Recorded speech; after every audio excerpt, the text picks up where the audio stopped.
Okay, Namaste, good afternoon and welcome to this joint webinar entitled SAARC-ASEAN on COVID-19 Impacts in the Economy by ASEAN Institute of Diplomacy and International Affairs, a foreign policy-based think tank in Kathmandu, Nepal, and Institute of Foreign Affairs, which is under the purview of Ministry of Foreign Affairs of the Lao People's Democratic Republic. The aim of joint webinar is to promote the collective inter-regional effort to mitigate the economic repercussions of the COVID-19 pandemic. We have divided this discussion on four major thematic parts. In first part and second part, experts from the ASEAN and SAARC region will examine and help us to better understand the economic impact of COVID-19 pandemic in the respective region, as well as the regional policy responses.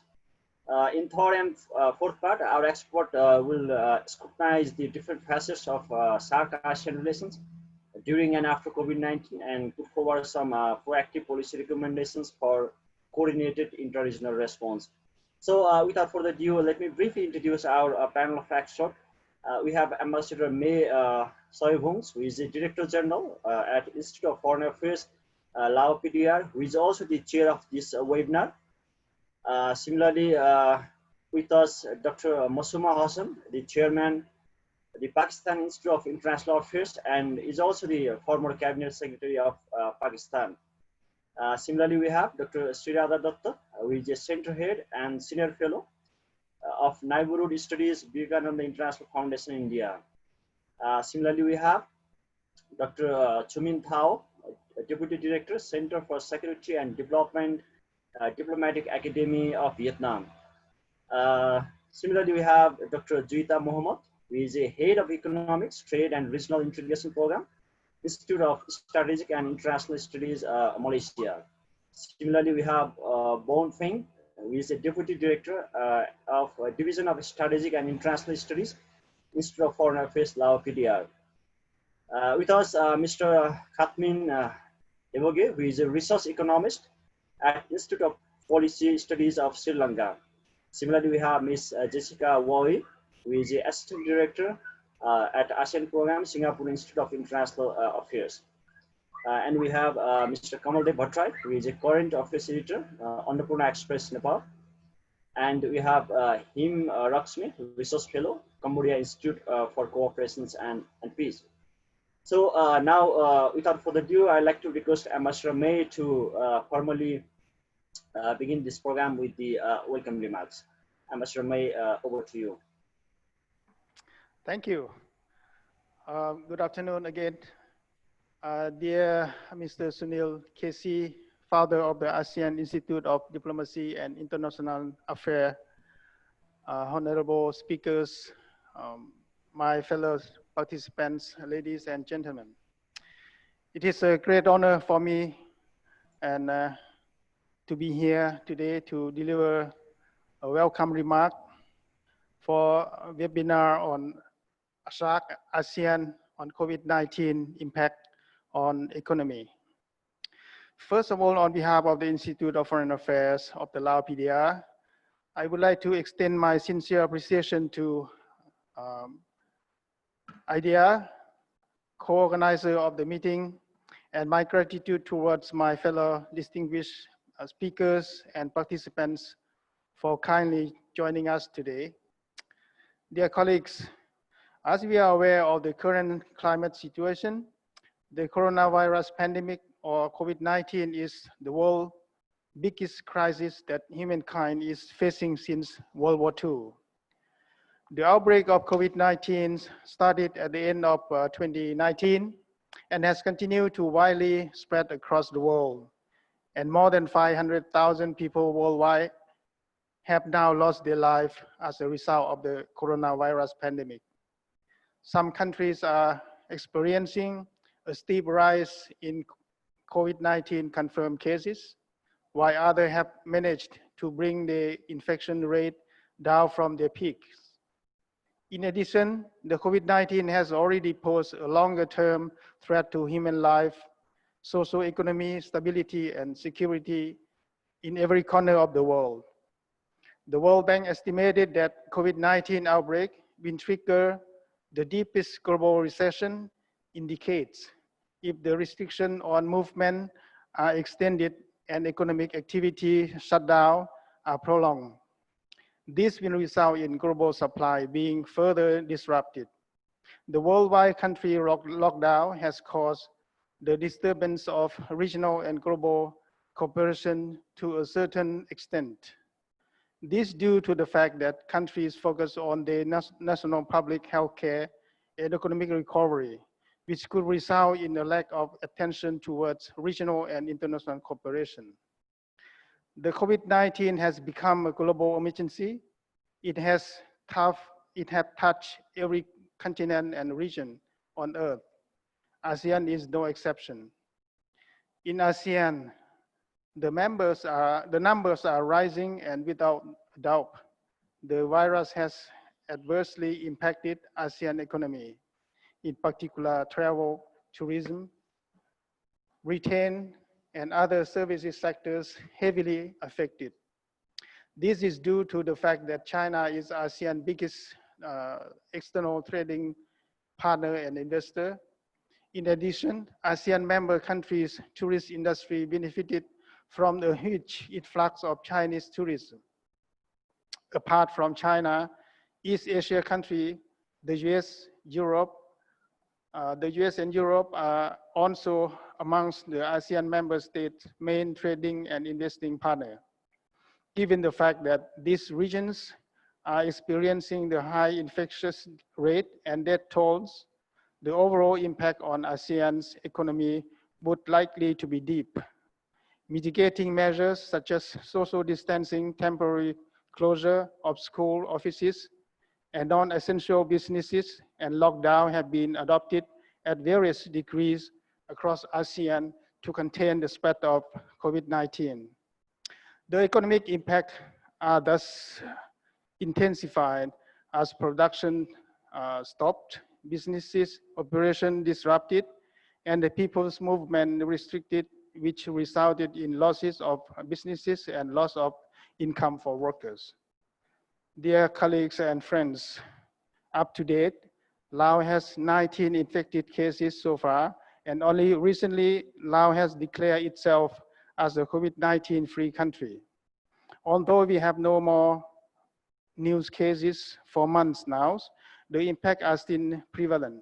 This is because of Laos is not immune from global economic downturn caused by COVID-19 pandemic. Before the spread of COVID-19, Laos experienced a stable growth at 6.5% over the years. Laos government socio-economic development plan for the year 2020 has originally focused its growth at 6.5%. However, the impact of COVID-19 will have to spin over effect on Laos economy in the near future and could cause negative figure due to adverse economic effect and measures imposed to contain the spread of COVID-19. Therefore, to reduce negative economic impact, the Lao government has laid out policies and measures, including deferring tax and custom payment during the outbreak, as well as lowering interest rate. However, more plans and policies need to be formulated further to rescue micro, small, and medium-sized enterprises in vulnerable sectors such as tourism and hospitality. Dear colleagues, we have witnessed that the impact of COVID-19 has gone far beyond single nation can control and overcome. So I recommend that strengthening regional and international cooperation frameworks is of essence, particularly in the area of medical research and vaccine development. Information sharing is also important in the time of crisis, as well as sharing experience, lessons learned, and good practices from countries that have successfully contained the spread of the virus that could be helpful for COVID-19 containment in other affected territories and prevention of new communicable diseases that might happen in the foreseeable future. What's more, we should also deepen digital economy and enhance people-to-people connectivity. Today we have experts from our two regions, and I hope that I can hear more recommendations arise from our honorable speakers. Finally, I hope that this workshop will meaningfully contribute to determining the measures needed to jointly address issues caused by the COVID-19. Last but not least, I wish everyone here and your loved one wonderful physically and mentally health during this tough time, and stay safe from COVID-19. Let us now convene the workshop, and I wish this workshop beautiful success. Thank you very much. Thank you very much, Ambassador May, for your welcome remarks, and as well as very eloquently setting the tone for this webinar. Now, without further ado, I'd like to move with the our major sessions of today. So I'd like to invite Mr. Bounphieng, Deputy Director, Division of Strategic and International Studies, IFA-Lao, for his presentations. He's going to make a presentation on COVID-19 and its impact in the ASEAN economy. So, Mr. Bounphieng, over to you. Thank you, Chair. Distinguished guests, ladies and gentlemen, and all participants, good afternoon. First of all, I'd like to thank the Institute of Diplomacy and International Affairs and the Institute of Foreign Affairs for making this video conference possible and for inviting me to join this event as one of the speakers. Dear colleagues and friends, over the past year, ASEAN has performed extremely well in terms of economic development and has become one of the world's fastest growing region over the past decades, with the average combined GDP growth rates of more than 6%. And the total combined GDP of ASEAN member states valued at 3 trillion in 2018. This has positioned ASEAN as the 5th largest economy in the world after the United States, China, Japan, and Germany. Such economic growth has allowed ASEAN to make a remarkable progress in the overall poverty reduction, resulting in some substantial improvement in living conditions of the people in the region. And for instance, the proportion of the people in the region living on less than $1.5 a day dropped from 47% to 14% between 1990 to 2015. And the number continued to decline in the following years. However, the COVID-19 has spread across the world, reaching every continent and region, including ASEAN. That is a reason why the ASEAN economy has been affected badly. Regional and global supply chains and domestic economic activity have been disrupted. Moreover, ASEAN travel, tourism, hospitality, and other services sectors also benefits from tourist arrival, mainly from China and other parts of the world. Tourism is one of the main sources of income for the region. And every year, more than 30 million Chinese tourists visit ASEAN. However, once the COVID began to spread, this sector started to feel the impact, and now tourism industry in the region has been hit hard. This is because the numbers of tourists plunged, resulting in income loss and increasing in unemployment rates. For instance, according to the Thai PBS news, in Thailand, tourism-related revenue is estimated to be contracted by 1.69 trillion baht. The sources didn't convert the amount into US dollars, but I guess it must be really a big chunk of money. Similarly, in Myanmar, in early January 2019, when the Chinese President Xi Jinping visited the country, the two countries, Myanmar and China, launched Myanmar-China bilateral cultural tourism year in order to attract tourists from China in order to respond to the decline number of tourists from Europe and the US. However, in the midst of the spread of COVID-19, it is unlikely that the hope would be fulfilled. Dear colleagues and friends, now let's take a look at the Lao context.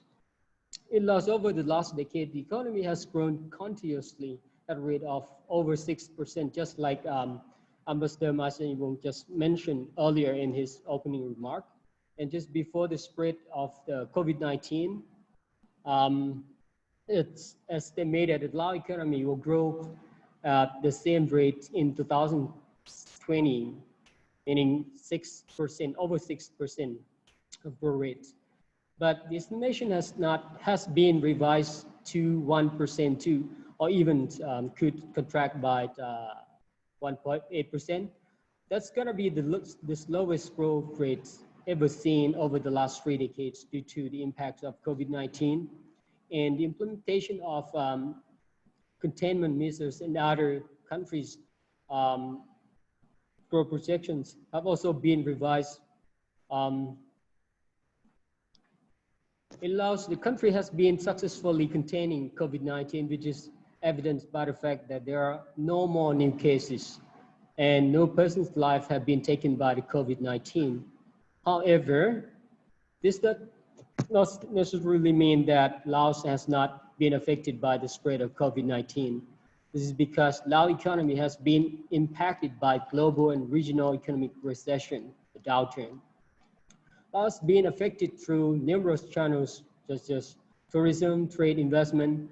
This is due to the fact that country not only in the region, in ASEAN, but also around the world imposed containment and mitigation measures, including lockdown and travel bans and closures of school, restaurant, and others public places.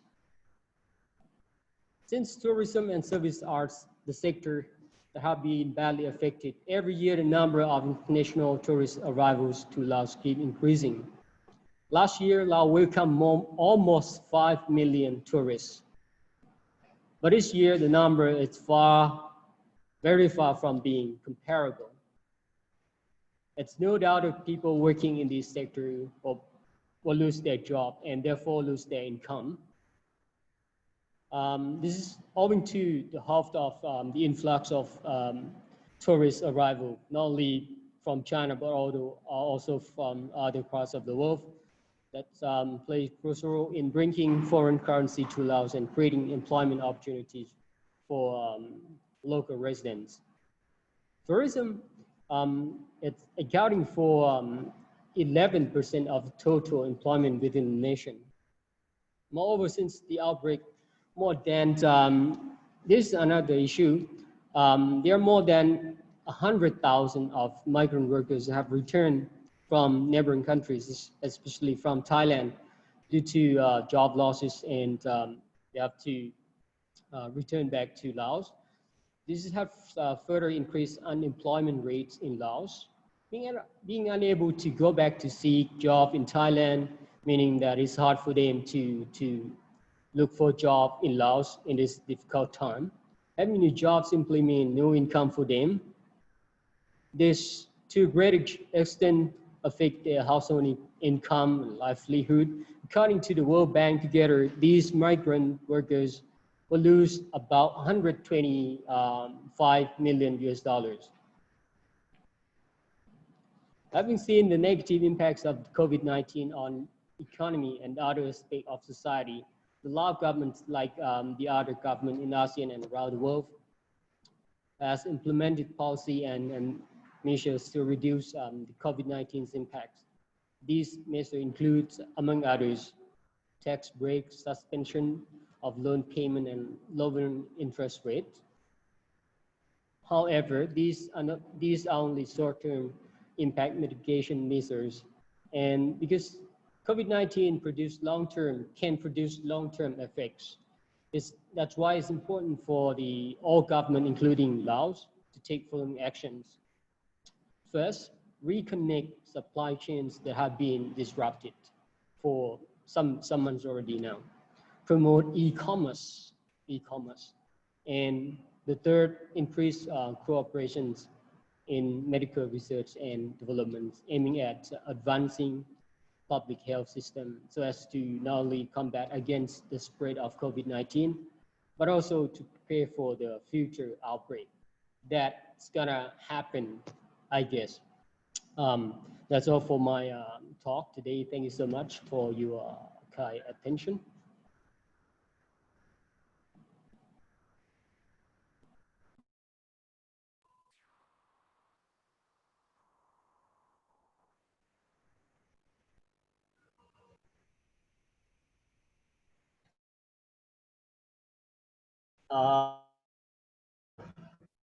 Bothing for outlining the global economic impact of COVID-19 as in the various economic sector of Laos. That is really insightful. So now I'd like to move with Ms. Jessica Wall, Assistant Director, ASEAN Singapore Institute of International Affairs, to make our presentations. So Ms. Jessica, over to you. Great, thank you so much. Thank you for having me here. My presentation will just go into the impact of COVID-19, immediate and ongoing. We'll take some time to take stock of how ASEAN has been doing, recognize how ASEAN is interdependent and interconnected, and also some future considerations for a post-pandemic recovery. So, yeah, if we look back at how ASEAN has been doing, we also need to remember that the immediate impact of COVID-19 was that it brought activity to a complete standstill, as some of my colleagues have mentioned. Planes were grounded, events were cancelled, meetings like this have gone online, production came to a halt, and factory floors went quiet. We've also seen that for some countries in ASEAN, this has taken a bigger toll for those that rely on tourism, specifically Thailand, and for Singapore that relies on a lot of travelers going in and out. And my colleague mentioned the drop in tourism numbers. I was also supposed to visit Laos this year, but that trip was cancelled, unfortunately. And we know that the economic impact is not just on the travel industry, but also on the hospitality industry as well. And with various lockdown measures, people were encouraged to stay at home as much as possible. So all these activities that keep money flowing were suddenly void. But there were also unintended consequences. We've heard about the supply chain shocks. So at the onset, an immediate impulse of many governments was to limit the movement of goods and people across borders. And although these drastic measures had to be taken to delay transmission of the virus, it also disrupted the flow of essential goods, including medical equipment. So some held on tightly to raw materials that were needed to make medical goods such as surgical masks. And this actually ended up holding up production instead of being able to distribute all these essential goods. We also had some export restrictions being put in place. Perishable goods, so food was stuck at the border, and those ended up getting spoilt. Oil prices crashed, and this will affect countries that are mainly commodity exporters. So with sluggish commodity prices, this will weigh on fiscal revenues. And also we look at the most vulnerable group of people. So in ASEAN, this is significant because MSMEs, medium and small and medium enterprises, micro and small and medium enterprises are likely to be affected. ASEAN just recently released a report showing that 80 to 90% of these enterprises make up of total establishments, and they account for a large range of total employment. So those in the informal economy, those, if you walk along the streets of Southeast Asia, you will see those who have street stalls, all their livelihoods are threatened. And governments so far have responded by drawing up fiscal stimulus packages, implementing monetary policy and financial measures, and with health measures put in place, some activity has resumed.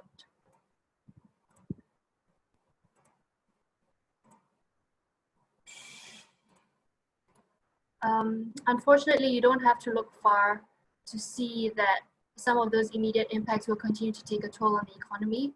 Growth projections remain low and keep being revised downwards, business and consumer confidence will be highly diminished.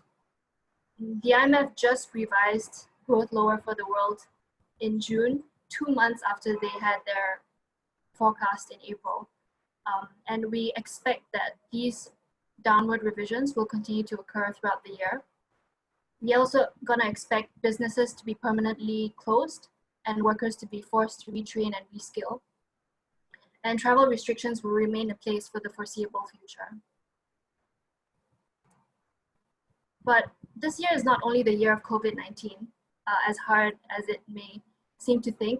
2020 also marks the midpoint since the launch of the ASEAN Community Vision 2025 of Forging Ahead Together. SIIA is actually the chair of ASEAN ISIS this year, and we are putting forward a report on this midterm review, which assesses ASEAN's progress towards political cohesiveness, economic integration, and social responsibility. It's also worth noting that at one point, ASEAN was the 5th largest economy, with potential to become the 4th largest in about a decade. And we have to remember that businesses also see ASEAN as a whole. They see it as a large market with potential. But there have been some areas where ASEAN has been lacking when it comes to trade barriers and non-tariff measures. These have increased in number and in complexity, which could negate the benefits that trade could have for ASEAN. Also, we recognize that the movement of workers among ASEAN countries still needs to be supported and encouraged. And considering COVID-19, governments need to define a path for the deployment of manpower. So my colleague from Lao also mentioned the movement of migrant workers. We have Myanmar workers who had to come back from Thailand, for Malaysian workers who work in Singapore.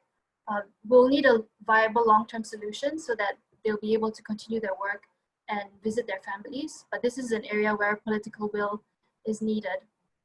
And something that's been ongoing and hopefully we'll see signed this year is the Regional Comprehensive Economic Partnership that hopefully will be signed in November.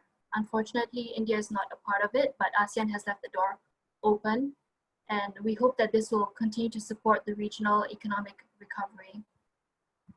So we also have to recognize that ASEAN is interdependent and interconnected. At the beginning, it looked like countries were turning inward at the beginning of the pandemic, but I think there's more recognition that we need to rely on each other, and this should be viewed as a strength. So when it comes to reopening economies, it's not just the domestic economy, but we need to figure out a way forward such that, as I mentioned, some workers, based on their expertise, are needed in other countries. And I know that ASEAN leaders are already talking about travel bubbles, which will be important. Maybe not so much for tourism, but at least the focus will be on business travel to help kind of revive and restart some of the economic activity in a lot of ASEAN countries. But everyone has to be on the same page. We need harmonized standards, and we need governments to coordinate closely together. Another aspect of connectivity is obviously the digital aspect, where technology has become much more important.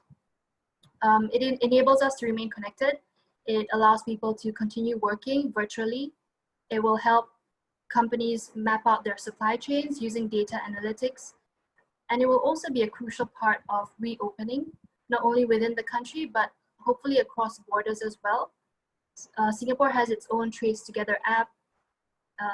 Malaysia has My Sejahtera. Thailand has Thai China. Vietnam has Takobi. So we are looking to see how technology will play a part, and maybe interoperability between these systems will help. So in terms of future considerations, cooperation is what will help businesses survive and recover from this crisis. Information sharing is still very important at a time when globalization is getting a bad rap and multilateralism is under threat. But we also have to be aware that building resilience will be costly. So in terms of preparing for the next pandemic, for example, or the next crisis, businesses will have to stockpile. We need to make supply chains more resilient.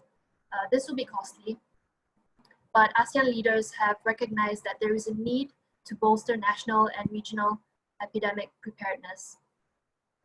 And I hope to leave on a positive, slightly positive note in that Asia as a whole, including ASEAN, including South Asia, it's a bright spot compared to other regions. It's forecast to perform relatively better so far by these international banks, but we do need to put in effort to work together. So this would require baseline efforts among all the governments. This would require all the leaders to defend and deepen regional economic integration. We would also have to ensure strategic balance and regional autonomy, and also recognize the importance of social protection. Thank you. Thank you very much, Jessica, for highlighting the imperatives of regional cooperations from mitigating to the reopening of the economy as well. Now, I'd like to move with the Mr. Kamal Bhattarai, sir, who will going to speak about the economic impact of COVID-19 in SAARC region. Yeah. Hi, good afternoon, everybody. Thanks for having me here. As the previous speakers have also spoken a lot about the impact of COVID-19 in this region, then I would like to focus my presentation on the impact of COVID-19 in the SAARC region. I don't have any presentations. I will make some points.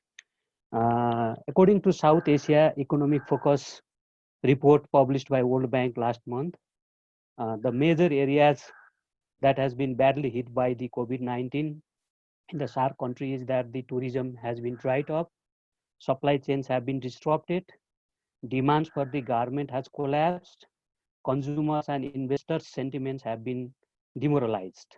These points show that this one sentence provides a lot of information and a lot of context that how COVID-19 is impacting in these regions. Though it is still difficult to magnitude the actual impact of the COVID-19 on South Asia's economy and on some particular countries, that all countries have already suffered a lot, and the World Bank report has said that there will be drop in per capita income in all South Asian countries. And another point is the growth expectations are revised downwards in all South Asian countries. For example, even some emerging economics of the South Asia, for example, Nepal, Bangladesh, India were regarded as the emerging economics of the South Asia, but they have been badly hit. Another area that the COVID-19 has affected this region is that after COVID-19, thousands of the migrant workers who were employed in countries and other countries have started to return their countries, and it is sure that this will lead to the unemployment in all South Asian countries. But at the same time, it is also an opportunity for the South Asian countries to revive the agriculture sector, because the unemployed youth who have returned either from other countries or who have become unemployed in their own countries can be engaged in the agriculture sector. According to statistics published by the SAARC, South Asia is a home of the 1.749 billion people, and 67 of them are living in rural areas. Almost half of the workforce is employed in agriculture sector, which is 42 of the South Asia's landmass is under the agriculture operation. So what I'm trying to say is that in the coming days, there should be close cooperation in the agriculture sector among the South Asian countries, and the SAARC as an regional institution can play a very vital role to enhance the cooperation in the agriculture sector. Because what I think is that the agriculture is one of the highly potential area in South Asia, which can help to revive the economy of any individual country or South Asian countries as a whole. Another area that is badly affected by the COVID-19 COVID-19 is the movement of the people or movement of the migrant workers within the South Asia. For example, citizens from one country to another extensively travel for seeking the job. For example, thousands of Nepali youths travel to India for seeking the job, which has been badly hit. And the several reports have shown that the thousands of the Nepali workers who were employed in various parts of the India are returning to home. And the tourism sector has been badly hit, and for some South Asian countries, tourism is regarded as a backbone of the economy. For example, mainly for example, Maldives and Nepal are highly dependent on tourism for their country's GDP. And now with decline in the tourist and tourism industry, their economy has been suffered. Similarly, the scenario of the South Asia is that for the construction and development projects, then the people from one country to another country frequently travel. For example, citizens of Nepal, Nepali national go to India for various development and infrastructure development works. Similarly, thousands Indian citizens visit Nepal, come to Nepal for the in the areas of to work in the areas of the infrastructure and development projects. So due to the COVID-19, the construction of the infrastructure project has been badly hit. And now I want to highlight what steps need to be taken. SAARC as a country, SAARC as an institution, as a regional body should take immediate steps to resolve the problems faced by the South Asian countries, and there is a need of the more collaboration and cooperation among the South Asian countries. But what is happening is that now the SAARC is in coma since 5 days, and there has not been SAARC summit. Similarly, the meetings of the various SAARC mechanisms has been badly affected, and now there are not any robust institution which can work to mitigate the impacts of the COVID-19. There has been some efforts. For example, soon after outbreak of the COVID-19 in South Asian countries, there was the video conference of the SAARC head of the states and government led by Indian Prime Minister Narendra Modi, and which decided to form a COVID-19 crisis fund. But that didn't make so progress. Then there was no progress, and actually there was in actual I don't see cooperations among the South Asian countries regarding the COVID-19. Due to the COVID-19, I think that most of the South Asian countries are going to face a food crisis, and this issue needs to be taken seriously by the SAARC. We already have a SAARC food bank. We can mobilize the SAARC food bank, or we can collect more food and prepare for the future possible food crisis, but that is not happening. So SAARC as an institution can play a very vital role to meet the food crisis in this region. Another point is that though there is least integration and there is less connectivity among the South Asian countries, people to people movement is very high. People from one country to another country frequently visit for several purposes. For example, people from almost all South Asian countries visit India as a medical tour or to get treatment in the hospitals of the New Delhi. Due to the travel restrictions and other restrictions, the sick people from the South Asian countries are badly affected, and many people are not getting the treatment. This is another serious problem faced by the ordinary people, which has not been taken seriously by the South Asian countries or SAARC as an institution. Another point I would like to mention is that the COVID-19, as we know, the COVID-19 is going to bring a lot of changes in the regions. New issues have emerged. So the priorities set by SAARC in the previous years may not work. So South Asian countries should now work on how to reset its priorities in the regions and how to take up the new issues brought by the COVID-19. Now, I would like to briefly mention about the impact of the COVID-19 in Nepal. The rate of the economic growth since the earthquake of the April 2015 and Indian trade blockade that followed has been robust, average on 6.95, but that has been badly affected. The World Bank has estimated that Nepal's economic growth rate will shrink to 1.5 to 2.8% this year due to the coronavirus pandemic. Similarly, according to an assessment made by UNDP Nepal, COVID-19 has disrupted supply chains, shut down or threatened the survival of the small and informal enterprises, and it has made people highly vulnerable to falling into the poverty through the widespread loss of income and jobs. As we know that the first victims or the first effects of the COVID-19 was the people who are working in the informal sectors, and thousands of people have become unemployed in this sector. And another, the remittance is regarded as the backbone of country's economy. And with backbone of the country's economy, remittance contributes 24 to 28% of country's economy, but it has been badly hit. We have seen the workers in the Gulf countries, Malaysia and India, have lost their job and they are returning to Nepal. So the volume of the revenue is going down, badly affecting the country's economy. Another vital area is that the tourism sector, tourism and hospitality sector has been badly hit. According to government estimates, around 500,000 people have lost their job due to the COVID-19.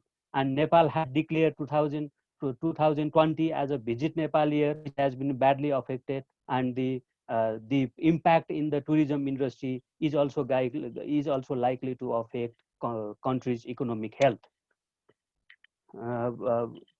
This will all result in the increased level of the unemployment, and it would be a very difficult task for the Nepal government to manage the job for the unemployed youth. And if government fails to manage the job for the unemployed youth, it is likely to create other social and economic problems, mainly social and political problems in Nepal.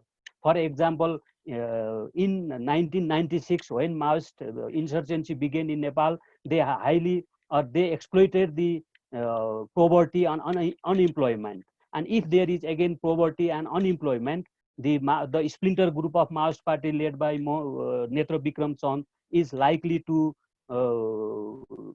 force the youths who are unemployed to join their party, which will create another problems in the country. So the cost of unemployment in Nepal is very high, and it is going to impact in all political, social, and economic spheres. In the last, I would like to say a few words about the collaborations between the SAARC and ASEAN countries. Obviously, in terms of the regional cooperations, ASEAN has made a lot of progress, and it has set several examples. So SAARC can learn a lot of things on regional cooperations from the ASEAN. So what I want to highlight is that there needs to be there is a need of the collaborations between the SAARC and ASEAN in the coming days. And the another point I want to mention is that the along with economic connectivity collaborations between the SAARC and ASEAN region, there is a need of the enhancing people-to-people connectivity, people-to-people relation between SAARC and ASEAN countries. What I always find is that we don't know each other. People of the SAARC regions don't know much about the ASEAN countries. People of the ASEAN region don't know about the don't know much about the South Asian countries. So these two regional bodies can work to enhance the people-to-people relation between two regions, then which obviously can contribute for the tourism, connectivity, investment, and areas of other economic collaborations. So I want to conclude my short remarks saying that this webinar should be a beginning, and we should work hard on how to enhance the collaborations between two regions. Thank you very much. Thank you very much, Kamal, sir, for like highlighting among other many issues that SAARC regions should like rethink about resetting the priorities with the like emerging non-security threats like COVID-19, climate change, and etc. And it is also like opportunity for us to revive the agricultural sector and work together for food security and etc. Now, I'd like to move with Hewage, sir, who is a research economist at Institute of Policy Studies of Sri Lanka. So over to you. Thanks, Shyam. And I was asked to speak about the Sri Lankan situation and how COVID-19 has impacted the Sri Lankan economy. So before I move on to kind of the Sri Lankan impacts, I think it's important to put in context of the COVID-19 situation in Sri Lanka, and particularly compared to the rest of South Asia. Sri Lanka has done relatively well in terms of containing the COVID-19 virus from a public health perspective. So we haven't had a community spread for the past 50 or so days. We haven't had cases of community spread for the past 50 or so days. And hopefully, and the country is more or less back to its usual kind of operations, of course, albeit with social distancing and other kind of health guidelines in terms of how officers need to operate and so on and so forth. So even schools are supposed to open up next week. So on a public health footing, I think Sri Lanka has done relatively and comparatively better than most countries in the region, and in fact most countries in the world as well, unfortunately, as we see in some of the developed countries like the US, Brazil, and some of the European countries as well.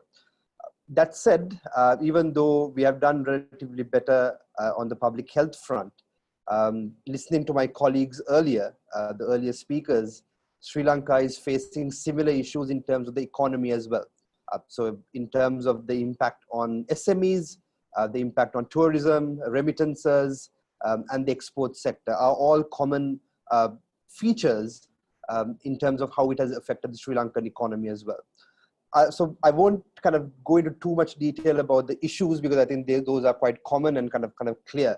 What I'll focus more on are some of the alternative policy solutions that Sri Lanka has tried to present, and kind of there may be a little bit of advocacy and what can be done in the future. So in terms of SMEs and informal sector, I think that critical area right now in terms of the economy, mainly because the informal sector and SMEs, so micro, small and medium enterprises, account for a significantly large portion of employment in the country. So almost around 80%, 85% of our employment. And what the situation has revealed are some of the structural issues that SMEs have always faced, particularly in terms of access to finance. So in response to this current situation, the government reduced interest rates. The government, through the banking sector, has provided low interest rates and loan guarantee schemes and so on. However, due to access to finance issues, SMEs are finding it difficult to get access to those sort of loans. And there are two things.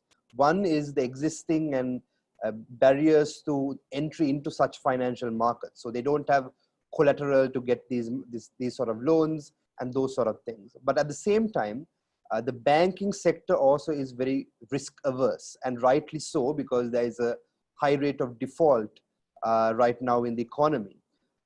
So even though interest rates have been lowered, even though there are loans available, SMEs are unable to access some of those loans because of the fact that they have a history of most SMEs have a history of default and kind of don't have the best structural incentives or structural factors that allow them to access this sort of finance. So that's a big issue, and that's an issue that has been revealed even more and heightened due to this COVID-19 pandemic and the resulting economic factors.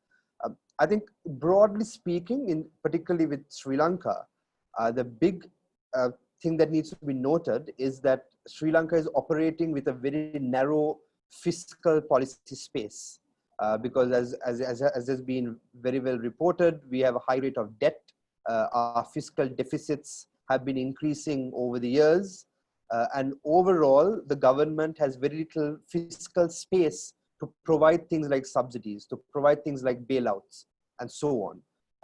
As a result, most of the policy options have been directly through the banking sector. So that is why the banks are quite risk averse right now, because a lot of the burden of trying to stimulate the economy has been shifted to the banking sector and is trying to be done through monetary policy rather than fiscal policy. So either through printing money, and kind of the efficacy of that can be is up for debate.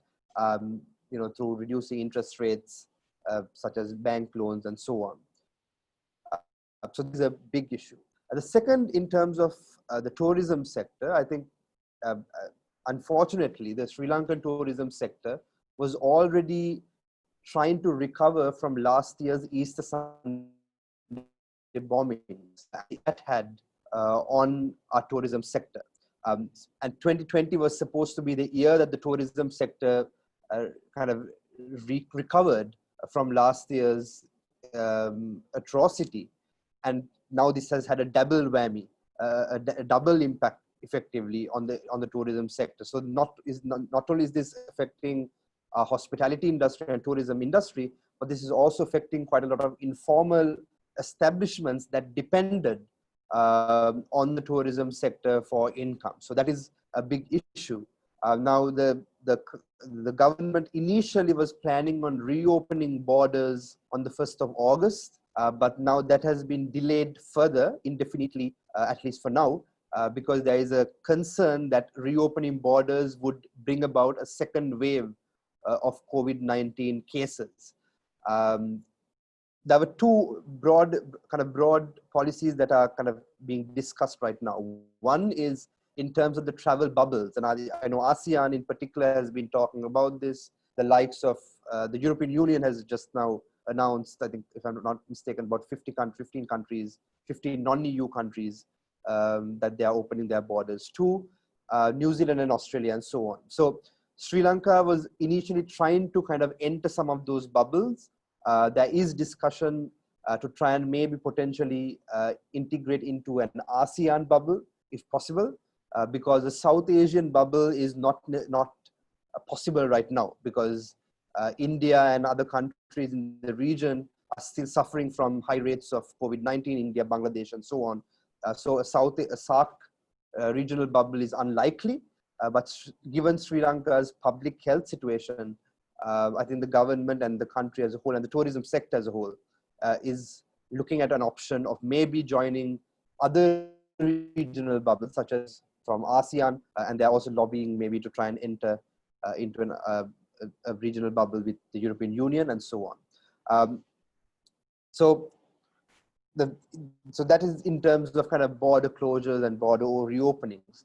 However, this is assuming that demand for tourism and demand for travel will increase once borders are open, you know, so because there is a high rate of risk averseness and people don't want to travel because they realize that more global travel is what is increasing the risk of COVID-19 infections. So will reopening borders necessarily create the sort of stimulus in the tourism sector? Probably not, at least in the short term. So that is something that the tourism sector will have to contend with. The third aspect that I want to touch on, and finally, I'll kind of, because I know I've had about 10 minutes to speak. The third aspect is in terms of the export sector. Now, Sri Lanka's exports are mainly in things like garments and apparels, and we depend heavily on the US and the European markets. As we've seen, unfortunately, the American and the European markets are also going to be some of the hardest hit markets because those regions, the US in particular, is still suffering from high rates of COVID-19, and some of the southern states, for example, might go into a second round of lockdowns over the next week. So the knock-on effect of this is that if there is a longer-term recession in the US and European markets, this is going to affect demand for Sri Lanka's apparel exports. And this is going to have a disproportionate impact, particularly on female employment, because female employment in this sector is high. I think it accounts for about 70% of total employment in these sectors. So I think when we look at the economic impacts, it's also important to look at kind of the intersectoral impacts of this and how it impacts kind of female employment, minority employment, and so on as well as the broader kind of macroeconomic aspects of it. So ending on kind of a more positive note, some of the apparel sector companies, at least the big ones, have been able to successfully, at least in the short term, to transform some of their manufacturing networks to manufacture medical garments and kind of medical exports. So things like PPE kits, things like masks, hand sanitizers, and so on. So that is an aspect where even though demand for our traditional exports might fall, are likely to fall, I must say, some of the bigger export sector companies have been able to reform their manufacturing processes to try and cater to this new demand that is occurring in the export sector. So that is kind of the broader aspect of how it is impacting the Sri Lankan economy. Overall, I think the issue for Sri Lanka's economy is one, that we are operating within a very small and narrow fiscal space. So the government is unable to kind of spend as much money as it would like when it comes to subsidizing companies or giving unemployment benefits and so on. And secondly, there is a parliamentary election coming up in the beginning of August, which means that, you know, some of the tough decisions or maybe unpopular decisions might not be taken in the immediate term, and they might, you know, be brought in once the election is done, because as we all know, within kind of the Asian context and maybe broader world context as well, global politics tends to trump economic policy when it gets closer to elections. Some of you have already discussed things like supply chains and so on, so I won't touch on those things. But that's kind of the broader the view of how COVID-19 has affected the Sri Lankan economy and some of the policy decisions and policy options that Sri Lanka is looking at in terms of how to recover. So even though we have successfully contained the public health aspect of this, the economic challenges are going to be quite tough, and kind of Sri Lanka is going to going to face a tough next couple of months in the near future. Okay, thank you very much, Kithmina sir, for like highlighting. Even though like Sri Lanka is doing very good in containing the virus, or like the public health standard is well maintained, but overall economic repercussions is similar to the other SAARC-ASEAN countries, and how like Sri Lankan government is compelled to rethink about its plan to reopen the border and economy due to the risks of second wave of coronavirus pandemic. So now I'd like to move with Sreeradha madam. Before that, I'd like to make a short announcement that if any of our attendees wanted to ask the questions, then they can use the chat box. So like write the name whom you are addressing that questions for. So I'll also like to encourage for your engagement. Now I'd like to move with Sreeradha madam for your presentations.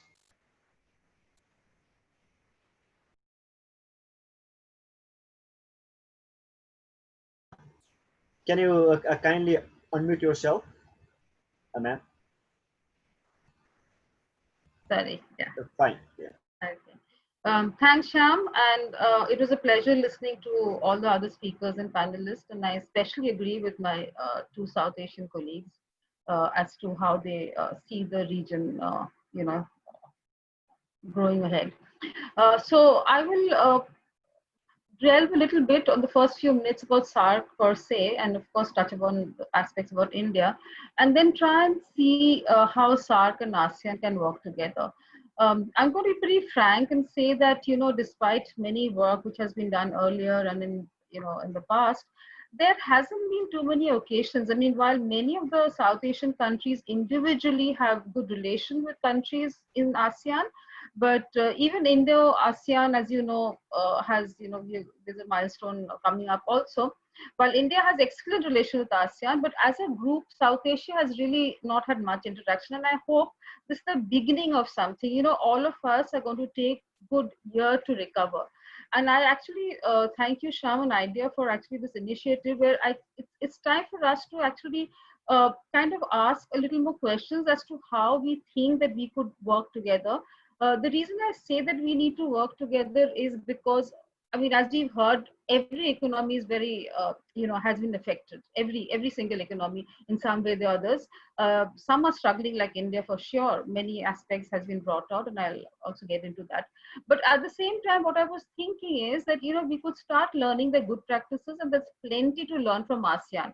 So if we could do that, you know, as a form of exercises, that what are the best practices that they offer, and how we as South Asian nation can also learn from them and see what are the, you know, other areas that we could work on. So let me just, you know, I mean, I think Mr. Bhattarai and Kshitija has, you know, delved on SAARC a lot, but let me just also say that, you know, I think every single country, I mean, barring, of course, Bhutan and who hasn't been affected so much, all of us, all the governments have been, you know, trying to control the spread of the epidemic. The collateral damage of this outbreak has been the havoc that is created on the economy. And the cost of the economics of the region is going to be inevitably very long. I mean, we don't really know sitting at this point of juncture as to how long, and I have a very moderate estimate of 3 years for us to, you know, come back to any kind of semblance of order, I would say, especially I'm talking about India here. Very typically, and I think the point my colleague made about how Sri Lanka has coped much better because of the public health sector is certainly ahead. I think Bhutan and Sri Lanka certainly are ahead of us in terms of the other countries in South Asia.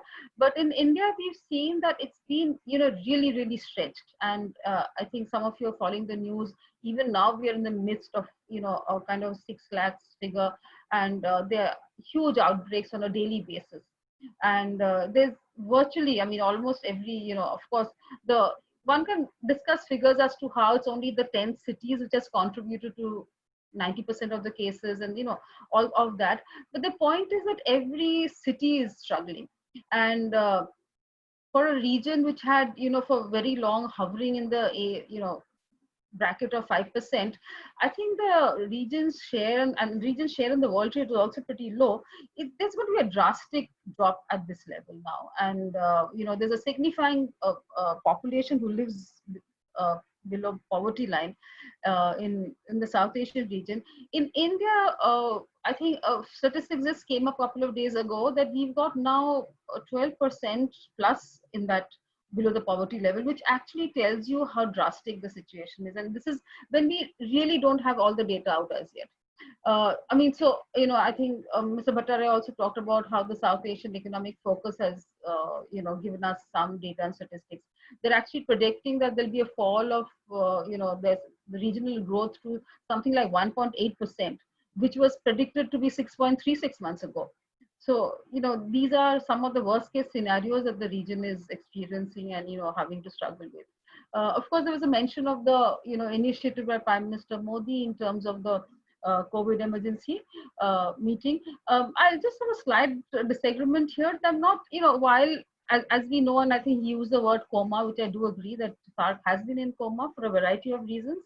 But the point here is that when Prime Minister Modi did call the meeting, you would see that every country actually responded positively. And on the other hand, while Pakistan was the only country which wanted to, you know, send the funds to the SAARC Secretariat, which I would probably say under the usual circumstances would actually seem appropriate. But in South Asia region, nothing at this point of time is normal. So these are very trying conditions, but at the same time, in terms of the COVID emergency fund, actually each country has worked closely in terms of supporting each other, whether in the pharma sector and other supplies, food supplies, as well as, with the region together. It hasn't been, again, that's not the point in South Asia is, and again, I think we need to, take a leaf out of the ASEAN way of functioning, that it's not possible for all the 8 countries to work together, because every country, whether it's Afghanistan, whether it's Nepal, Bhutan, Sri Lanka, all of us are in different stages of requirement. So, it has to need to kind of a work basis, and it's impossible to, come up with one kind of a flat solution for all. And I think that's the realization why we do understand this whole unanimity, principle works. But again, we must remember that SAARC also has a sub-regional aspect. And that's what I'm going to focus on when I talk about how it's possible to work together with ASEAN. So the first main aspect that I see here in South Asia, particularly India, is that the community health system, which really is, something that everybody, all the South Asian neighbors need to work together on. And while there has been some collaboration in terms of, pharma and other needs, and including food and stuff, issues like that. But I think India, again, and like many other countries also in South Asia, our spending on public health has been very, very low. And despite the fact Prime Minister Modi had, launched some new programs, but even then it hasn't come up to the level that the country needs. And right now with this kind of a, situation, I think that's one aspect which is certainly unfolding drastically. And again, we know in South Asia, India has been a huge medical destination for friends from Bangladesh, friends from Nepal, friends from other countries. And this is something, again, where it's possible that we see greater collaboration. And it has to, I think this is, the only good takeaway from COVID experience, I would say, is that all of us must stop here to understand that how we need to reinvent the public health sector, because that I think our colleagues from ASEAN also talked about it, that these are the things that we need to be prepared in future. It can't take us, unawares that it has just now and how we are struggling. If we take lessons from this, I think it will be possible for us to gear ourselves better for the days ahead. And while I think what I would actually say about SAARC is that we've seen that we've not been able to implement the free trade agreement, which was maybe the primary goal of SAARC when it was formed in 1985. So I think it's time to shift gears. And, there was attempt by all of us, but at the same time, every country in the neighborhood wants SAARC to function. I think there are 2 ways about that. There has been some kind of, issues on certain areas, but there is no 2 ways about the fact that every single neighbor of ours in South Asia thinks that SAARC is, critical to the functioning of South Asia. And I think we'll have to find a way to how we can, and for me, I think working in small clusters and making sub-regional themes is actually more actionable. While we are also, I'm quite aware of the fact that the BBI process, which was a very simple, seamless vehicular movement, has had faced inordinate delays. I'm aware of that. But again, I would say that let the lessons drawn from there, make the future negotiations better. And another aspect, I was just reading a report the other day by World Bank, which was, I think, 2 years ago, 2018 report, which actually has focused largely on public health and education, contributing to sustaining development and growth. Somehow there's a kind of a misnomer here that if the government spends on public health, there's nothing that, it doesn't grow in terms of your wealth, but it was actually, they have actually detailed out, and then this is particular to South Asia, that we need to, again, this has to be the marker for where education and public health is something that, we should look at more closely. Also, another point I would actually say that we've often seen, in SAARC, I think the heavy-handedness of the involvement of the government sector has actually held SAARC back. And I think here we need the other stakeholders to join. And I think these efforts by these think tanks like us, the fact that we're exploring issues here, it's important that other stakeholders like the civil society, the public sectors, the corporate sectors, while government will invariably provide the platform, but we have to ensure that, that other kind of movement starts off. And I think that's where we don't necessarily have to take in large, aspects and issues, but if we can focus on maybe 2 or 3, which is, common to some of us, and we could do is form different clusters within SAARC and within ASEAN. It doesn't mean that entire ASEAN and entire SAARC works together. It doesn't work. It's not possible to work like that. We'll have to find smaller clusters and, and kind of take the way ahead. So basically what I want to do here is identify the problems and how do we create a better working atmosphere. I mean, we've seen quite, frankly, that there is very little synergy within SAARC itself. And also to put SAARC and ASEAN on a platform together, as I said, individually, a lot of countries, I know Bangladesh has very robust trade with Malaysia and Singapore. I know Nepal has very robust trade with Singapore and Thailand. Sri Lanka works very closely with Malaysia, Philippines, Thailand. India, of course, is working closely again with ASEAN as a group and many of these ASEAN countries. So, while each of us have close relation to have a cluster ahead, and I think we should take 6 months from here today, now that this has been initiated by you, whether we can identify the small clusters. Some of us who are working in common areas, and I think there has been talked about, apart from the public health sector, textiles and other common issues have been talked about, and it's possible to see whether we can, kind of see the sub-regional possibilities ahead. We also know that, and we faced this in the past, the manner of functioning is very different between SAARC and ASEAN. This is, it's a mindset issue, the implementations issue, there are a whole lot of other issues. But again, as I said, we have to learn the best practices from each other. And I think there's a lot to learn from how Southeast Asian countries actually function.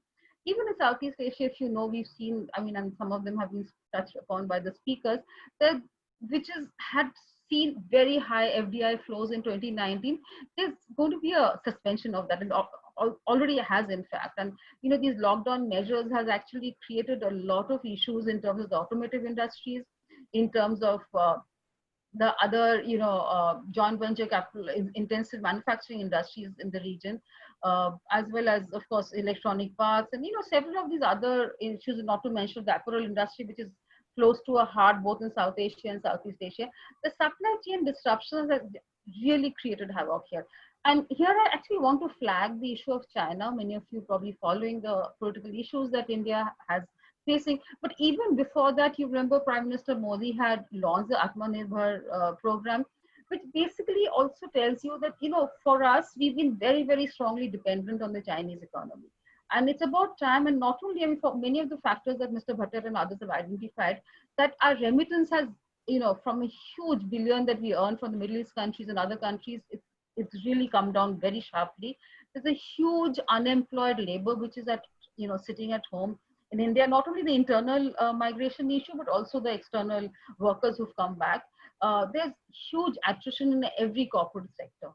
So, there's something that we really need to look at these new synergies that are being built, and we see how it's possible to even provide a minimum level of employment. And of course there are other insurance systems and other things which are being talked about, but at the same time we do understand that the huge numbers need to be absorbed in the economy. There are two particularly, maybe one that I will actually talk in greater detail. One is the agriculture, and I think again that has been discussed at some point. The food processing sector, again, that's one area that Bangladesh and India has worked closely on at certain levels. But I was just looking at the whole geographical spread, and while right now the Kaladan project is almost near completion, but India is facing some political issues from the Arakan army. We've not been able to take off. But I was saying, and I'm sure there'll be a time when that will also, kind of stabilize, and the final, I think the Kaladan project will take off. This is actually going to be a bridge, I think, between the South Asia and the Southeast Asia. And we could possibly, and in fact, if you recall, Northeast region for us is something that, has been isolated, not only from the neighborhood, but also from the, mainland India. But the kind of infrastructure development that is taking place in the Northeast region, the kind of port development that's happening, and of course, the kind of cross-border infrastructure that India is building with all the neighbors, it's possible to examine this particular area where again food and food processing is a core. And again there's a study, I think, by one of these institutes, which actually said that food processing sector on a very minimal amount of investment of 10 lakhs which is really nothing. Our corporate guys earn 10 lakhs a month. If you put in 10 lakhs, the amount, it'll be the employability factor within 10 lakhs of food processing sector is, you know, outcompetes everybody else. And this is not something that also this region, actually, if you look at Northeast and the, you know, the overlapping region of Bangladesh and Nepal, Bhutan, as well as Myanmar, it's a terrain that we are able to, you know, have regional value chains. And I'm not going to get into detailing just now, and I'm hoping that there'll be occasion we can talk of this a little more. But, you know, there were several other issues, and I think connectivity and education, skill development, healthcare, many sub issues that we can actually, you know, discuss in greater details. And I think I'll close in here. But I'm saying that let this be the initiation of a more detailing kind of a, you know, subtext that we form between the two regions. And I know there is possibilities ahead. Thank you. Thank you. Thank you very much, ma'am, for like highlighting. If we are not, you know, moving forward with the all SAARC countries, then we do have, you know, some other options like sub-regional. We need to also kind of experience sharing between a public crisis. And now I like to move with Dr. Ajita Mohammed from Malaysia. Hello, everybody. I'm here to well, share my comments on youth unemployment and the COVID-19. So this is a bit of a case study from Malaysia, which I think is also very much similar to other countries who are developing like Malaysia. So for your information, in 2018, the youth unemployment rate in Malaysia was at around 11%, which is much lower than the regional average of its peers in Asia and also in the Pacific.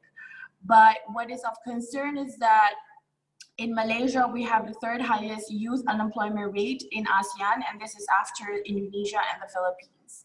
And for an upper middle income country, priority should be given to solve this issue, especially when we're aiming to be a highly industrialized country in the next few years. So graduate unemployment size is usually around 300,000 to 350,000 every year in Malaysia, but due to the pandemic, it has stood to almost 30%, which is very worrying. And these are the data on those with tertiary education.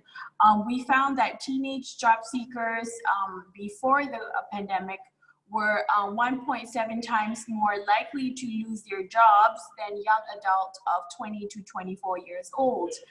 And again, these young youth are almost 5 times more likely to be unemployed than the labor force population as a whole. So again, this is an observation made in 2018 when the economic growth was more encouraging than it is now. On that observation, we can only assume it will be much worse during this pandemic crisis.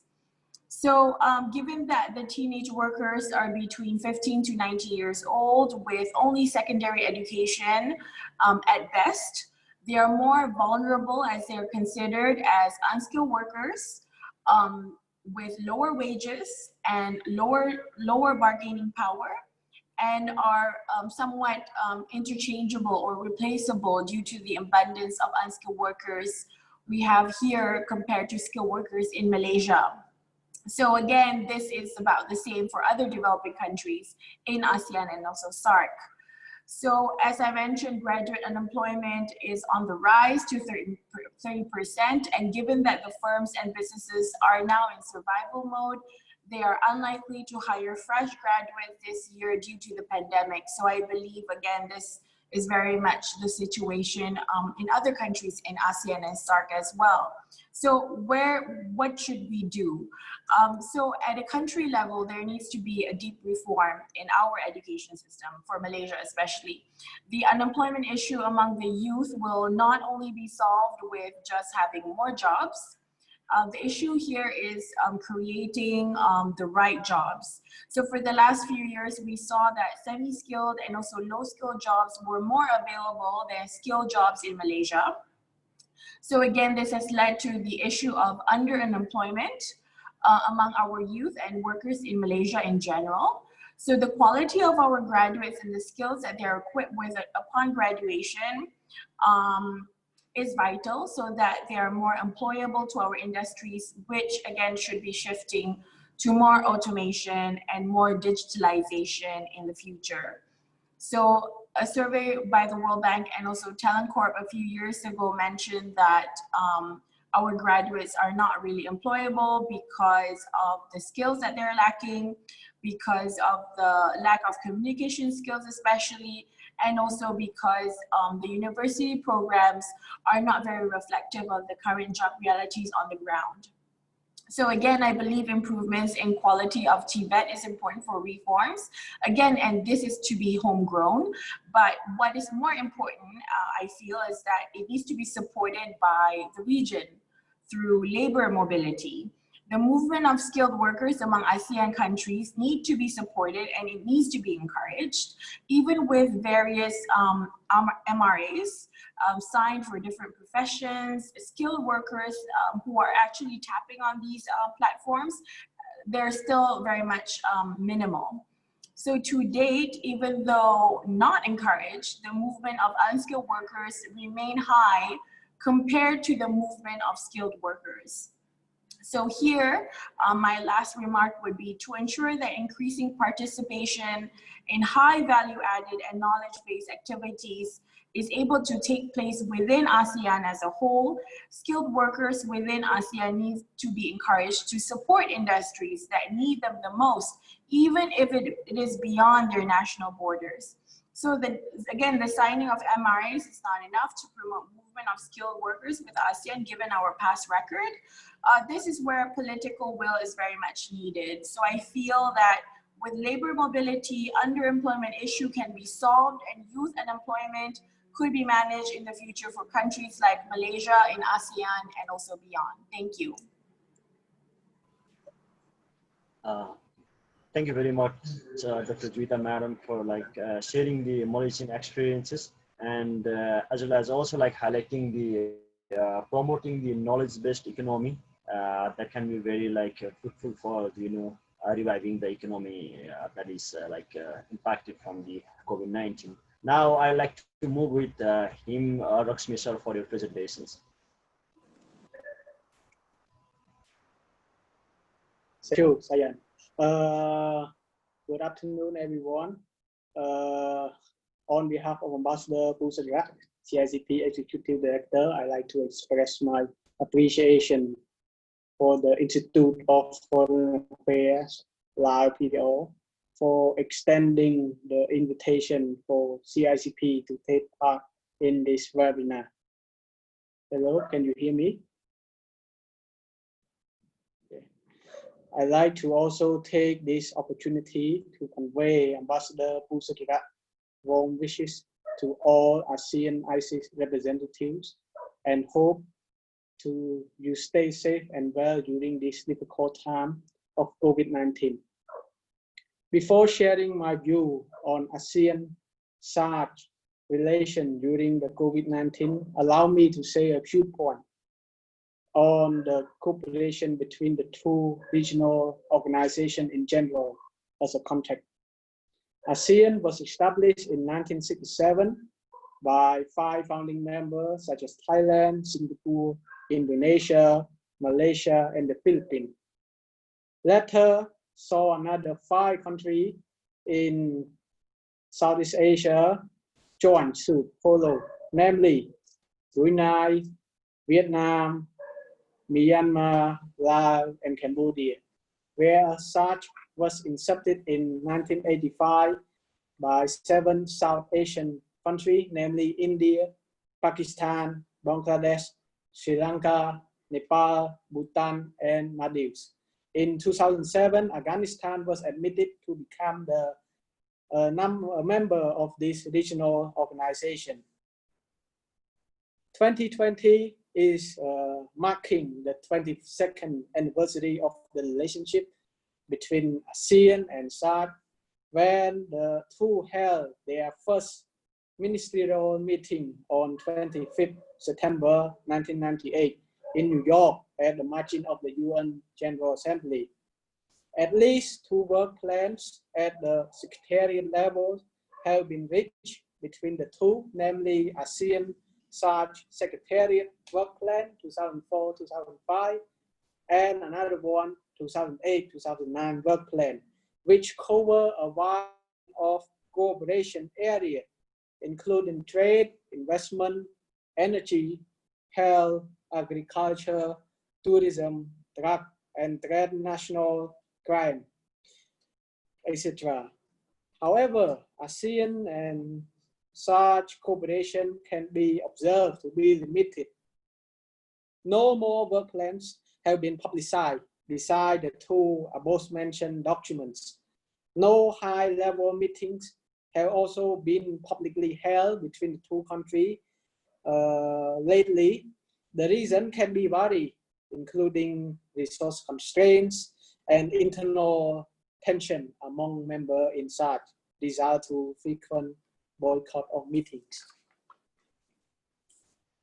Despite the relative inactiveness of SAARC, 2 of its members, India and Pakistan, are active dialogue partners with ASEAN. A series of frequent meetings and cooperation between ASEAN and India, as well as ASEAN and Pakistan, have taken place, although with limitations. Now let me talk about the cooperation between ASEAN and SAARC during COVID-19. As noted above, with less frequent high-level meetings and no follow-up work plans, recently between the 2 organizations, ASEAN and SAARC have not had any publicized institutional cooperation during the COVID-19 pandemic. But it is also worth noting that some SAARC members, such as India, have provided assistance to some ASEAN members, such as Cambodia. However, the arrangement is made under bilateral deal, not ASEAN-SAARC cooperation framework. However, I want to draw your attention to in this regard. Interestingly, the COVID-19 pandemic has posed a renewed momentum for SAARC. After about 7 years of no high-level summit, SAARC country leaders were able to convene again in March 2020. Since then, established with a total of about 20 million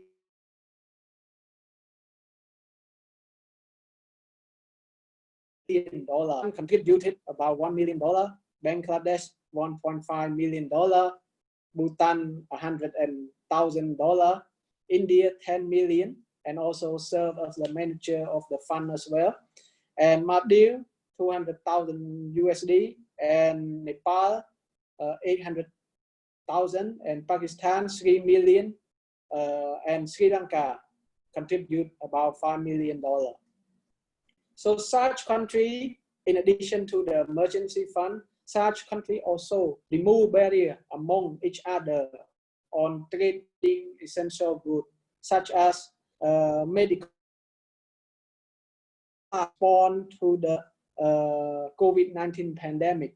In addition, SAARC also set up informational website to track and share best practice on coping with the pandemic situation among the member states. So it is an interesting move by a country of SAARC, and I would like to congratulate SAARC country for that. And meanwhile, ASEAN leader also met several times among themselves and also with their dialogue partner, such as the United States, China, Japan, Republic of Korea, Australia, and the EU on how to combat COVID-19. A number of statements were issued, but concrete action on the ground remain to be seen. ASEAN also proposed to launch COVID-19 emergency fund as well, but discussion still underway and relevant agencies still discuss until now. So in the wake of such limited cooperation between ASEAN and SAARC during the COVID-19 crisis, I'd like to share my views on way forwards that the two regional entities can jointly explore and undertake together. First, ASEAN and SAARC should exploit this critical moment to upgrade their relationship to high-level summits. With such revitalization and the new momentum, the upgrade would formally pave the ways for frequent meeting and follow-up collaboration, such as healthcare collaboration, for example. Second, due to its current momentum, SAARC should initiate a joint declaration on SAARC-ASEAN COVID-19 response to affirm their commitment in cooperation and mutual support in containing the spread of COVID-19.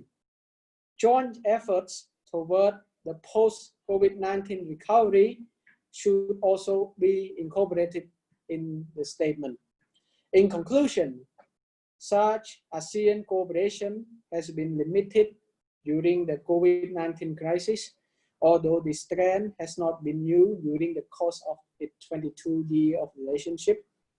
There is a need that both sides see the importance in collective actions against this borderless pandemic. ASEAN and SAARC, two organizations with combined 2 billion populations, should seize this moment to work together and upgrade relations that are going to be mutually and strategically beneficial for both sides in the long run. I'd like to end my presentation now. I look forward to the discussion. Thank you very much for your attention. Thank you very much, Lakshmi, for your interesting presentations that you highlighted that SAARC and ASEAN need to strengthen its cooperation, especially in the backdrop of limited, existing cooperations. So thank you very much. Now I'd like to move with Dr. Masuma Hasan, madam, who is the chairman of the Pakistan Institute of International Affairs. So Dr. Masuma, ma'am.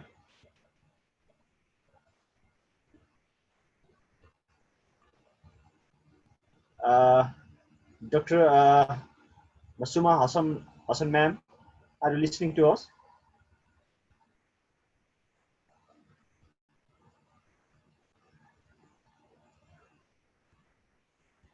Dr. Hasan, madam, are you listening to us? Are you there?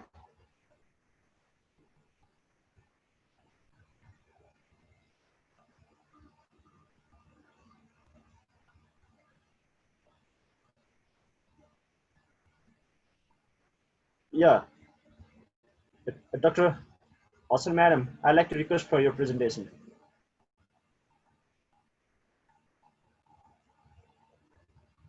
We are not hearing you. We are not hearing you, ma'am. Are you able to listen us?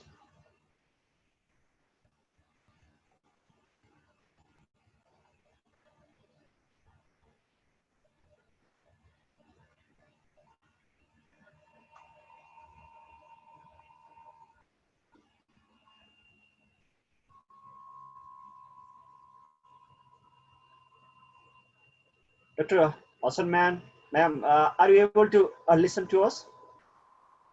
We are not getting your audio.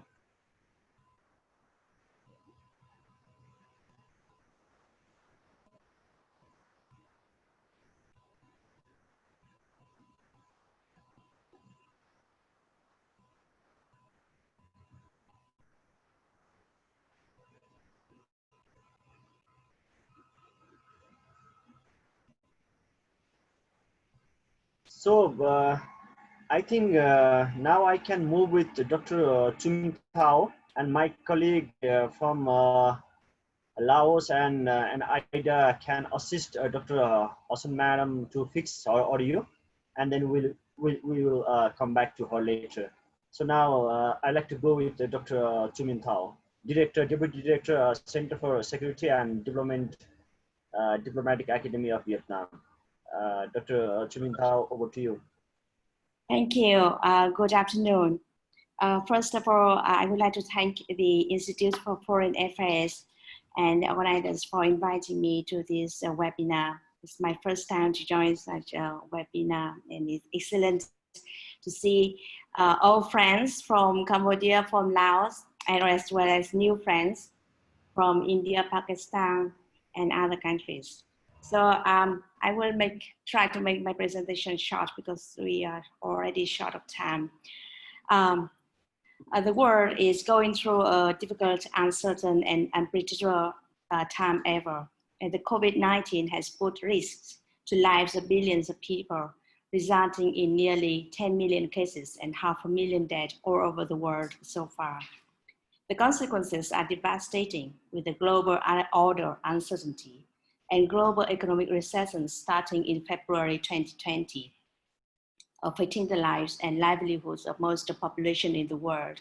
Dislocation of millions of people, increasing food security, gender violence, and out-of-school children, and rising issues of traditional and non-traditional security. This situation is partly attributed to the lack of global leadership and shortcomings in global cooperation and international organizations to formulate a global response to combat the COVID-19. As most of the members of the South Asian Association of Regional Cooperation, SAARC, and the Association of Southeast Asian Nations, ASEAN, are developing countries, we suffer more severe situation due to a higher level of poverty in comparison with developed countries. On top of this, there's the security issue, a rising conflicts at the land border in the case of South Asia, or the sea in the case of South China Sea. And given this fast-changing, uncertain global and regional context, it is timely to reinvigorate the bilateral relationship between SAARC and ASEAN to strengthen their cooperation and promote their roles, voice in the world arena. Both organizations share a traditional relationship, starting with the first ministerial meeting in 1998 and agreeing to hold annual meeting ever since. The areas of cooperation have been expanded from 4 key areas of cooperation in 2002, including FTA, HIV/AIDS, tourism, poverty alleviation, to cover larger areas as recorded in the Work Plan 2008-2009. For instance, trade and investment, energy, health, agriculture, tourism, drugs, and transnational crimes and poverty alleviations. These traditional relationships lays a firm foundation for further cooperation between the two parties. And currently, the two organizations share similar challenges caused by the COVID-19 and hence share mutual interests to work together to overcome them. Now with South Asia setting to become a hot spot, South Asia has nearly 100 cases. All suffer to some extent the negative COVID-19. For example, most severely unprecedented economic disruption and rising security challenges. As intergovernmental arrangements, SAARC and ASEAN individually face difficulty to address the non-traditional security issue like COVID-19. By upholding the principles of consensus, non-interference of domestic affairs, ASEAN should accelerate the cooperation with SAARC for mutual benefits, peace, security, and development. It is then essential for two countries to contain the COVID-19, at the same time find solutions for economic recovery, coping with rising security issues. Depending on policy priorities, certain activities could be mapped by short, medium, and long-term outlooks. For the short-term outlook, although it seems that the worst part of the global economic recession has been over, it is hard to say that when the economy will return to normal, as there may be more waves of COVID-19. Hence, more areas of cooperation can be expanded from law politics, technical issues like setting the terms of trade for economic regional cooperation. For instance, reduction of tariffs for key medicine ingredients, which are essential for COVID-19 treatment. This is essential in the context that India leaves RCEP, and so the two regions will need to establish a new channel of economic cooperation. This is also in line with the new trend of shifting supply chain away from China and the rising regionalism instead of a globalization. The ASEAN supports trade liberalization and open policy, which is a source of its member countries' development. ASEAN is ready to share its experiences with SAARC member countries to find ways for further economic cooperation. ASEAN, on its turn, of course, should also learn from South Asia, as now is the time to consider the balance between the open markets, interdependence, and enhancing the economic resilience and autonomy. Secondly, another potential area for cooperation is the digital economy, which has strongly promoted during COVID-19 as a way out for many countries, given the social distancing in most of the countries. As SAARC and ASEAN countries, especially India, Singapore, have advantages of digital technology, IT, this should be open a new area of cooperation between the two organizations. Thirdly, with a higher risk of bankruptcy due to the negative impacts of COVID-19, areas of cooperation should expand from trial focus to sharing information, data, experiences, and practices relating to containing the COVID-19, as well as methods to support people, especially those who cannot work or business guarantees. In terms of the midterm outlook, I think it is more concerned with the security issues. Given the possibility of a prolonged recession of the global economy, and although the full economic impact is not yet seen, it is necessary to foresee that there's a high chance that new crime may appear. For instance, anti-money laundering, smuggling, or challenges relating to new technology such as cybercrime, cyber attacks, data fraud, fake news due to shifting working patterns towards online activities. And hence, cooperation to deal with cybercrime is another area of cooperation. For the long-term outlook, I am more concerned with the social issues. As the most vulnerable groups will be children, women, then it is necessary to look together at cooperation in issues such as gender violence, gender equality, children's rights, and other concerns also can emerge, such as organized crime. So thus, although the COVID-19 causes tremendous difficulties for economies in the region, it also serves as a dynamic for operating new areas of cooperation. The successful containment of COVID-19 and economic recovery will depend on how the countries look out for opportunities for cooperation, and in this case, on how ASEAN and SAARC can map out joint efforts and priorities to take advantages of opportunities and overcome challenges. So that is my presentation. Thank you very much. Thank you, ma'am. Thank you very much for your presentations that you highlighted the imperatives of inter-regional cooperation between SAARC and ASEAN, and also like exploring the new areas of cooperations like digital economy, etc. That is really insightful. Now I'd like to move with Dr. Masuma Hasan, madam. I think now your audio is fixed. Can you unmute yourself and make a presentation?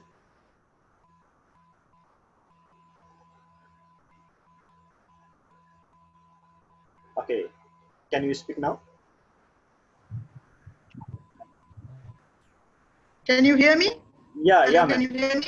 Yeah. Hello. You can hear me? Yeah, ma'am. Yeah, can you hear please. me? Yes, ma'am. Please go ahead. Thank you very much. Thank you very much. I'm extremely grateful to the organizers of this webinar or workshop for giving me the opportunity to address this distinguished gathering. And I would like to just say a few words about my institution. The Pakistan Institute of International Affairs is the oldest think tank in Pakistan. It was established in 1947 as an independent and not-for-profit organization.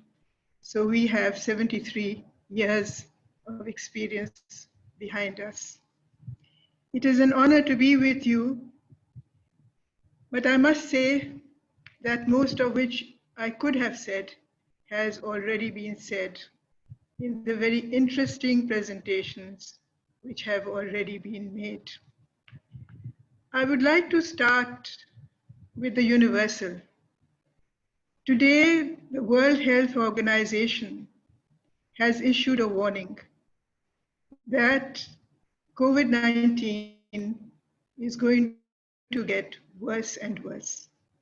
Therefore, it is all the more important that we should regionally as well as internationally cooperate to get it out of the way and to overcome it.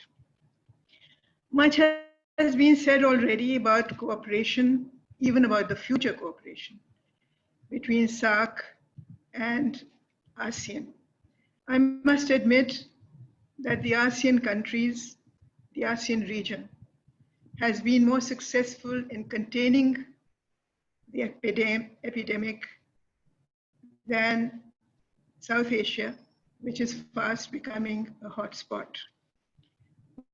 The figures worldwide, but even in our region, are so mind-boggling that the mind does not even accept them. With the cooperation between SAARC and ASEAN, I would like to say that I cannot really visualize that cooperation as between two blocks. I can visualize cooperation between individual countries and these regional organizations. And the reason is that SAARC and ASEAN have developed in very different ways. ASEAN is a great success story. It is called the powerhouse of the world. It has dialogue status with the United Nations. It has tried to create a single market among its member countries. It has an ASEAN free trade area and many other forms of cooperation.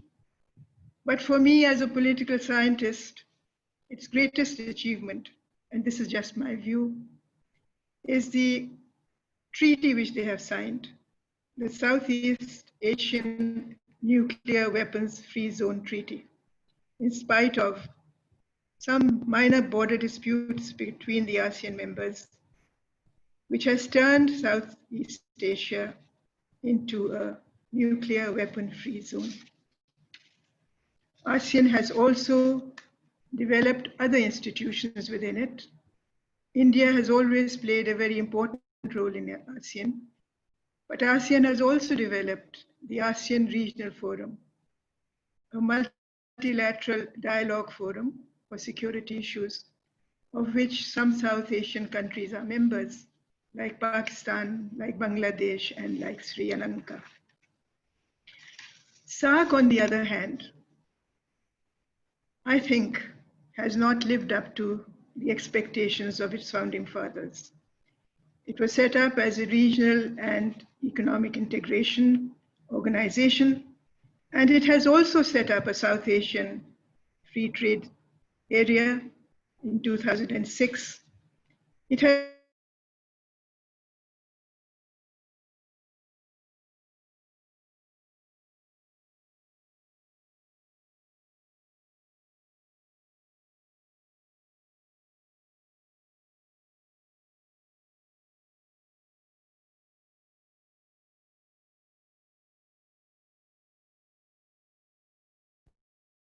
But if we think in terms of future cooperation between these two big bodies, these two big blocs, we must also think of the mechanism of how to do it. What can that mechanism be? SAARC has not really worked as well politically as it should have, because some of the reservations of member states, especially India, which pulled out of the SAARC summit of 2016, for whatever reasons, I'm not going into the reasons, with the result that some other states also pulled out, and that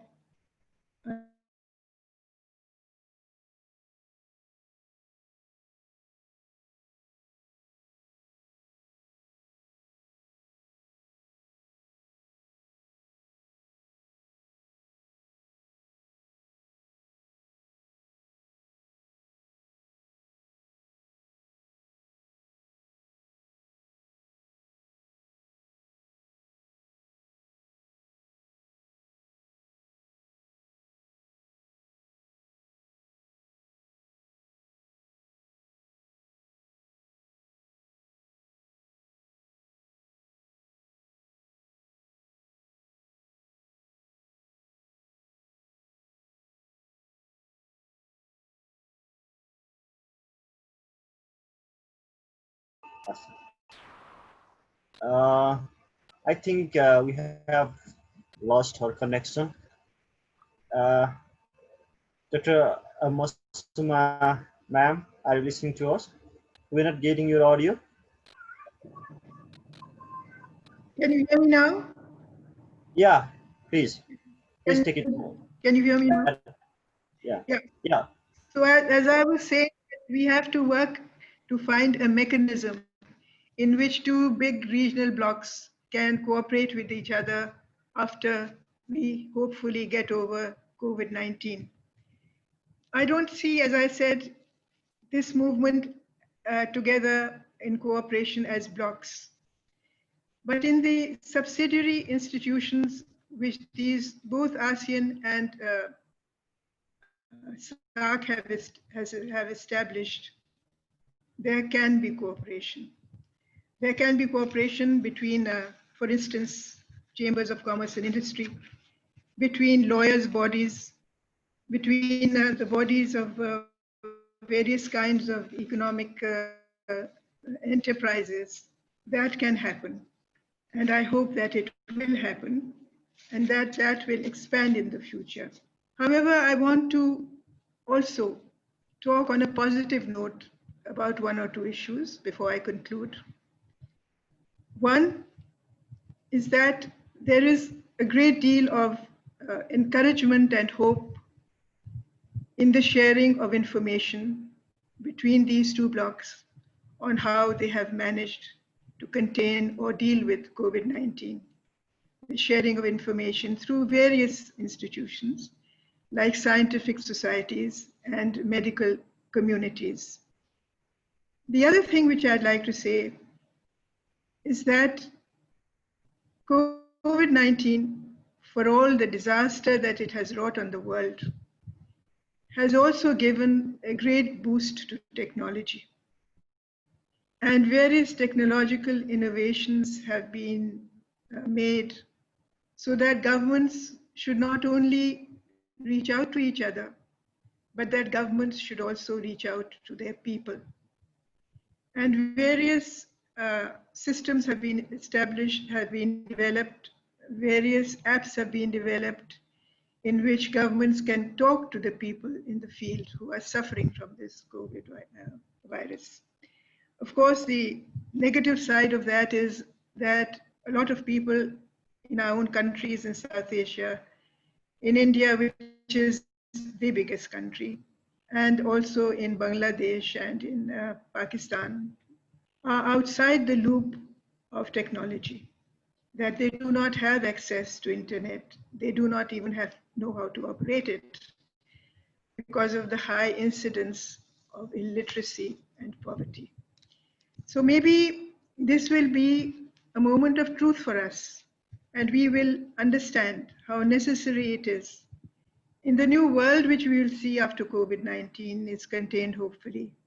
in which technology will play a most important part, that these countries should work towards minimizing poverty, raising literacy, providing sustenance in many ways to people who live in all our countries in SAARC below the poverty line.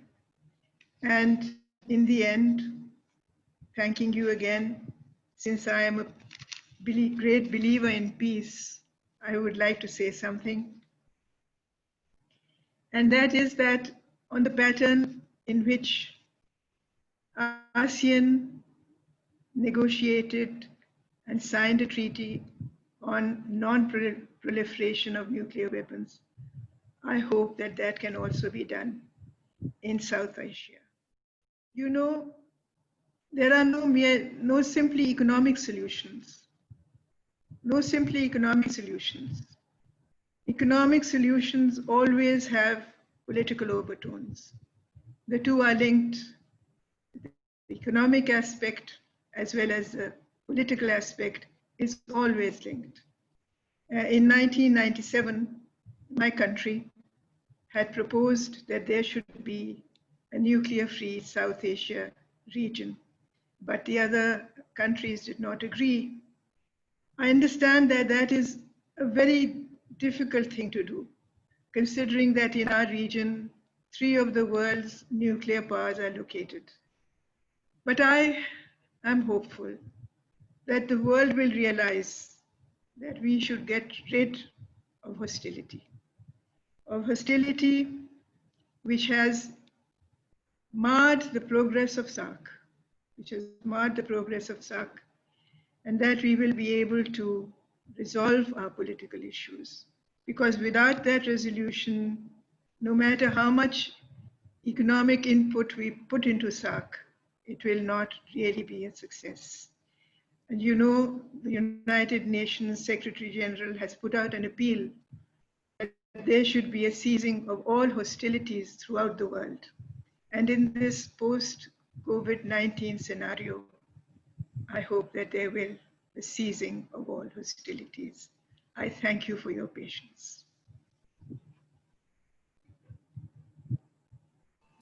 Thank you very much, Dr. Masum Hasan ma'am, for your insight, and you also for your critical analysis about the some of the difficulties for the very strong collaborations between these two regional architecture, as well as what SAARC can learn from the ASEAN experience. That is also really I think insightful. Now I think we are on time as per our original schedule, and I also didn't see any questions in our chat box. So maybe many of you may also have some kind of prior engagement. So we can move with the closing remarks. So I would like to request Mr. Sunil Kesiji, the founder and CEO of Asian Institute of Diplomacy and International Affairs, to make the closing remarks for today's webinar.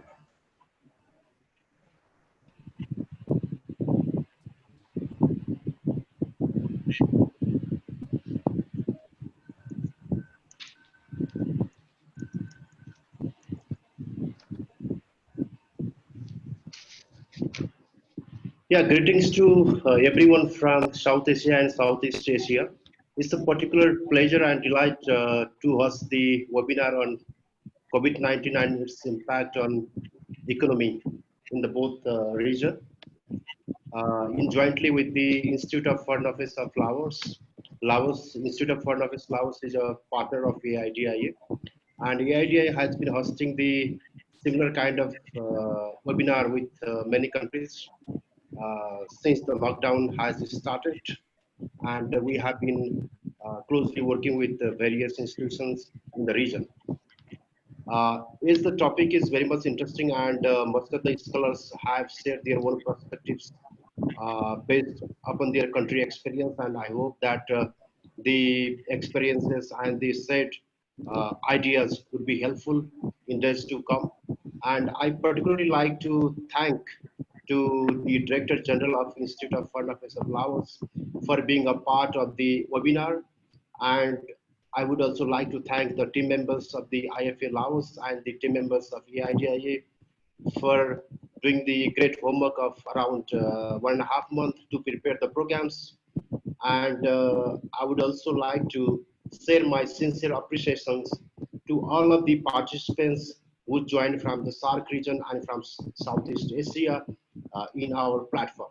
As you know that AIDIA has been hosting the track 1.5 and track 2 dialogues in a regular basis, and we'll be happy to engage with all of these scholars in days to come as well in different program. I think we will have also the, we'll also set up the working group with all of these scholars. I think my colleague will be in touch with all of these scholars. Maybe Samji will do that. So thank you so much again to all of the scholars who joined in today's session. And I think you enjoyed this session. Thank you once again, and see you soon physically once the lockdown is over. Thank you. Thank you very much, Sunji, for your closing remarks. Now I think we have to end here. So I'd like to once again thank all of our distinguished panelists for your valuable interventions. Thank you.